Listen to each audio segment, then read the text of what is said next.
ముందుగా వేదికను అలంకరించిన పెద్దలందరికీ, విచ్చేసిన అధికారులందరికీ, మరి నా సోదరీమణులందరికీ కూడా ఈరోజు నేను మీ ముందు ఇలా నిలబడి మాట్లాడగలుగుతున్నానంటే మీరు మా పట్ల చూపించిన ప్రేమ, అభిమానం, ఆప్యాయతే ముఖ్య కారణం.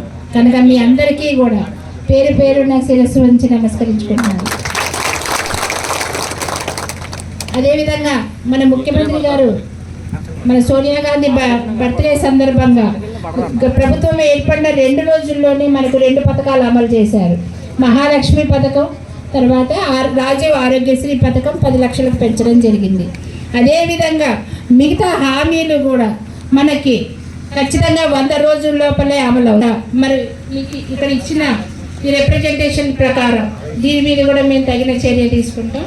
అదేవిధంగా ఈ ఫలాలన్నీ పరిశీలించడం జరిగింది. ఈ పంట నష్టం గురించి ఏఓ గారితో, ఏడీ గారితో చర్చించడం జరిగింది. ఇవన్నీ కూడా నేను తీసుకెళ్ళి మన వ్యవసాయ శాఖ మంత్రి గారికి మరియు ముఖ్యమంత్రి గారికి కూడా సమర్పిస్తాను. మా వంతు ప్రయత్నం మేము ఖచ్చితంగా చేస్తాము.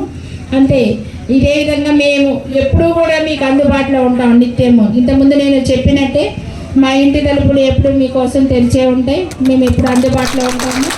మీరు ఏ సమస్య అయినా కూడా నిరభ్యంతరంగా మాతో చర్చించవచ్చు. మేము తగిన పరిష్కారం చేస్తాం.